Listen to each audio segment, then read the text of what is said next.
everybody, it's Jodi Crowley with North of Boston Lifestyle Guide, and I'm here with Lisa Dahl of Lisa Dahl Wellness. And I really enjoy her approach to health and wellness and helping people get to their best selves. And I think what we'll do is we'll start maybe with your story. So thank you. So I am Lisa Dahl from Lisa Dahl Wellness, and I am an intuitive eating and body image health coach. I work with women to help them break free from the shackles of dieting, diet culture, and to help them undiet their life. If somebody had told me 5 years ago, 6 years ago, that I was going to support women to undiet, I would have said never, not me. I couldn't even fathom the concept. So how I came into this work is really about my own personal and professional experience. And what happened was that in third grade, I remember I was in gym class and my teacher, Mr. Lazarus, pulled me aside and he told me that I needed to go to special gym because I couldn't walk on the balance beam. And of course, if you do anything different than everybody else, all of a sudden you are ostracized and you are picked last for every team and you feel uncomfortable. And it was done with, out of goodness, that they wanted to help me be more coordinated. And if they had just left me alone, it would have been so much better. Yeah. Then in ninth grade, I remember being told that we were going to be weighed and measured and stressing all week long that this day was coming. And I remember then standing in line looking at the sea of girls, and everybody was in smaller, thinner, better bodies, and hoping that my skipped breakfast was going to make a difference because I'd already started the pattern of weighing myself every day. Then the fear of that number, it's bad enough that they were going to write it down, but the question was, were they going to tell me that number out loud? Like, was the whole world going to hear what size my body was in? And I always say I grew up in a world of Weight Watchers, Snackwells, and the Miss America pageant. Yeah. And diet culture was steeped so far in there. And then to top it all off, I grew up in a family of tall, thin bodies. My mom is 5'10", my father is 6 foot, my brother is 6'2". And at 5'5", all I could think about was how could I get another growth spurt to just stretch my body by a couple of more inches. Clearly that was not going to happen. And that set me up for years, 40 plus years of dieting. And one of the harder moments that I remember when I had broken my diet cycle and I was pregnant with my daughter and I was due any day, and I'd gone to the doctor's office and they weighed me and then they took my blood pressure, and just hearing the number that it hit on the scale increased my blood pressure so much that they had to induce me. Wow. And there's just certain moments that you just feel so uncomfortable and have that diet stigma of how could I be in that size body? Yeah. And when my son was born, I really was able to dig deep into restriction and deprivation, and I started walking and doing all these things, and my whole life revolved around weighing and measuring food and my body. Like, I didn't go anywhere without my Weight Watcher scale. I used to write down all of my food logs, all of it. And when I transitioned from catering 6 years ago, I thought I was going to be the best health and wellness coach, help women lose weight. My self-worth, everybody's self-worth is revolving around the number on the scale. And I thought because I could do all these things better than most people, it would be perfect. And then what I discovered was when I started to work with my clients, they would be sitting across from me and it would be share their progress day. And they would tell me, we would talk about, was it a good week? Was it a bad week? What happened? What's that number? And you could feel either the guilt and shame or like the total joy. And I would hold my breath because my self-worth was now involved in their self-worth. Right. And it gave me a reason to start to think about how often I was weighing myself, which was every day. And if it was a quote unquote good day, I would weigh myself multiple times during the day. And I started to take weight off of the table for my clients and started to say, like all these actions and behaviors, they were being so successful in so many ways that I wanted to take the number off the scale. And because of my desire to always read and learn and see what's going on, I discovered the community called Health at Every Size, which turned everything that I thought to be true upside down. And I discovered that thin bodies were not better bodies. Thin bodies were not healthier bodies. And through there, I learned about the practice of intuitive eating and the Be Body Positive. And what I also discovered was that my pride in being able to restrict and deprive was actually disordered eating, and that I was very close to an eating disorder. And I knew ethically and morally that I needed to heal myself first, but I could no longer help women lose weight, and to shift the practice to it being 100% weight inclusive. I love that.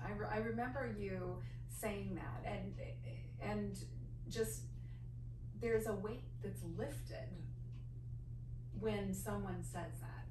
It is. And with dieting, you're either on the diet, off the diet, you're either successful or you believe you have failed. You're either good or you're bad. Yeah. And with the practice of intuitive eating, and I use the word practice over and over again because that's what it is. It is a practice. You cannot fail it. And in the diet world, we're all taught that everybody knows how to be the expert on ourselves except for us. The practice of intuitive eating brings that connection back to yourself, and you learn how to listen, trust, and respect your body, something that none of us, well, I can't say none of us, but many of us have lost the ability to do because we get so entrenched in what's going on around us that we lose sight of being in our bodies. Nice. Yeah, that makes a lot of sense. And what kind of differences have you seen with working with your clients since you've made that shift? It is, my name of my company is Lisa Dahl Wellness, and I've created a program called Body, Peace, and Food Freedom. And that name really came from a lot of thought between my client's experience and my experience. And I have women saying, they're now going into a pool. They are buying a bathing suit. They are becoming more comfortable and confident in their body. And it's not taking up so much space and room in their head. And it's a challenge. I'm not saying like tomorrow, do this and you're all of a sudden going to magically undo 40 plus years of dieting. Yeah. It really takes time, patience, practice, and compassion. And I work with 5 pillars: intuitive eating, mindful eating, health at every size, non-judgmental self-awareness, and self-compassion. And all 5 pillars work together so that people learn, like the women learn how to be kinder to themselves. Beating ourselves into submission hasn't worked. And we say, I'm going to do this diet, and I'm going to do it better, and I'm going to do it harder, and I'm going to do all of these things. And the truth is that the statistics show 95% of diets fail. And I say the diets fail, you haven't failed. Right. They're not designed for success. They're designed for money and to keep us small. And years ago, a larger body was a body that could be fed and nourished and revered. It was a sign of status. Right. A sign of wealth. A sign of wealth. And how do we break away from that diet culture, that diet stigma? And it's not about the food. If I knew to never go on that first diet, I'm probably the same size I am now than when I started my diet, but there's been a lot of pounds up and down and in between. Yeah. And when I start, it's one of the most common questions I get, will I lose weight? The honest answer is I simply don't know. I don't know if you're going to gain weight, lose weight, or stay the same. I don't know your diet history. I don't know when we're working together, if you have been restricting or if you are binging. I don't know your DNA. I don't know your emotional health, your relationship health. All of these things are part of your body, and the food and nutrition is only 20%. How do you learn to make choices that make you feel good, not based on a number on the scale? Yeah, that makes a lot of sense. Yeah, because like you said, you don't know if they're going to gain or lose weight. If you're gaining muscle, you're going to gain weight. And your body's going to look better. Right. And it's learning to be comfortable in your here and now body So when we talk about, movement, being, muscular, there's a difference between movement and exercise and the thought behind it. Exercise is thought to shrink your body or to resculpt your body. Movement, people say, well, what's the best exercise? The best movement or exercise is the one that you're going to do that brings you joy, not the one that's going to keep you stuck in your basement working out by yourself if you hate it. Right. I have clients who have stopped working out because as soon as they stop working, they stop working out as soon as they stop dieting. And understanding that, when you break that connection, when you give yourself permission to eat, you can still find joy in moving. So intuitive eating is based on 10 principles. There's no rules, there's no standard. The principles help guide you. Rejecting diet culture. So diet culture, an example, is the social media feed that you see, the before and after pictures. It is the magazine that says, 100 pounds lost, you too can look like this.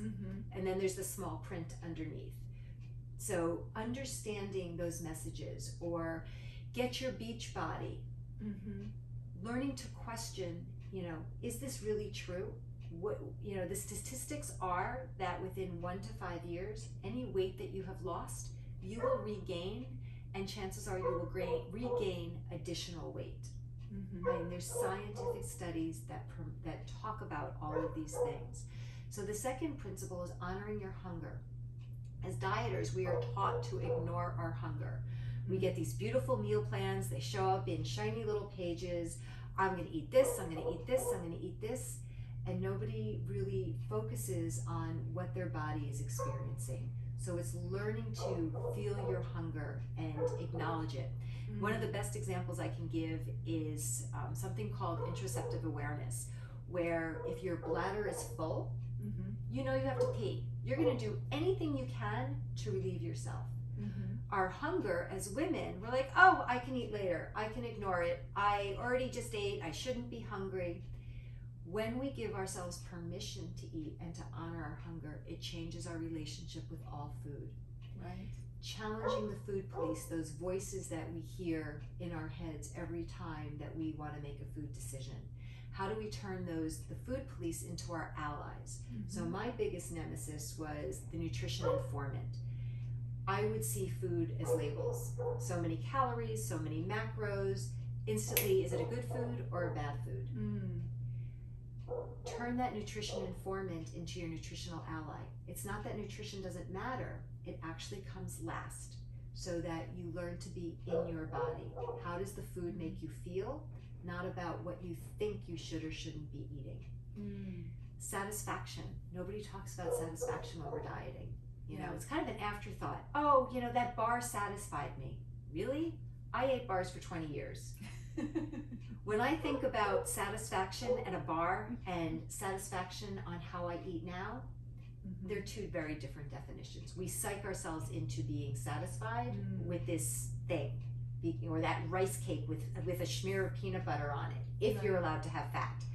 So, really understanding what satisfaction looks like. And satisfaction is not just about the food.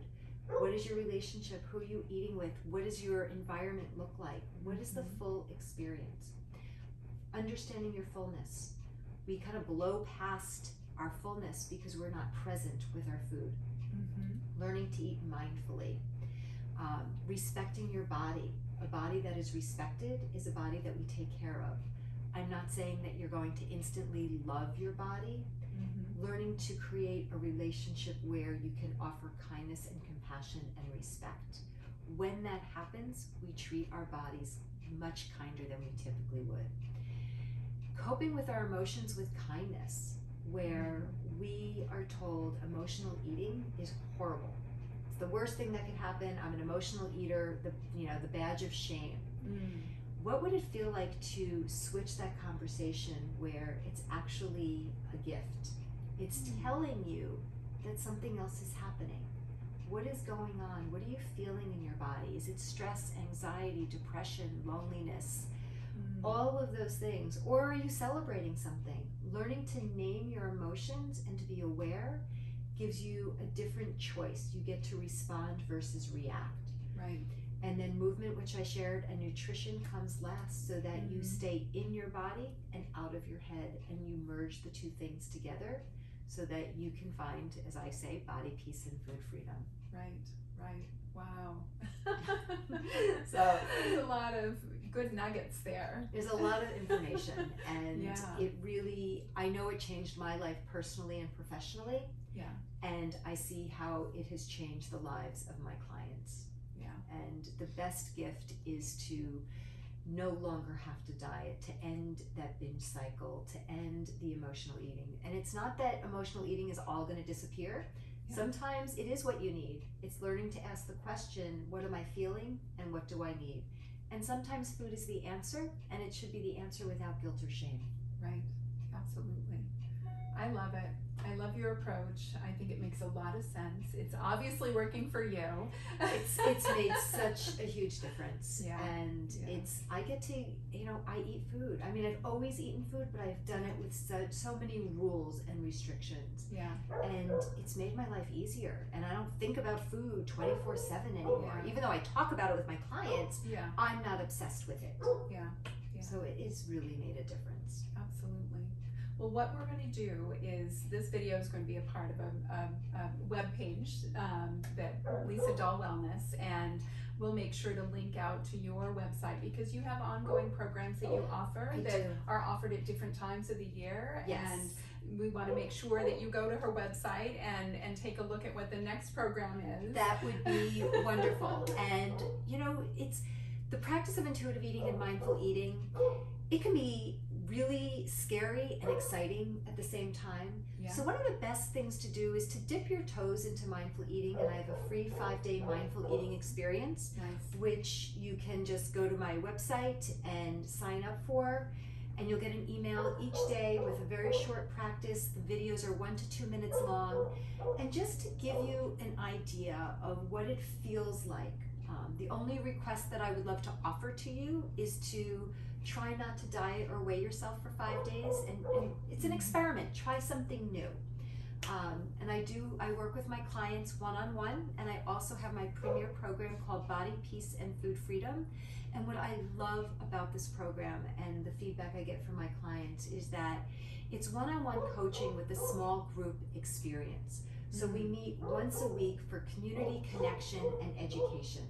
And then every other week we deep dive into your story and what's happening in your life, so that you can learn practical steps on how to continue to heal your relationship with food and body.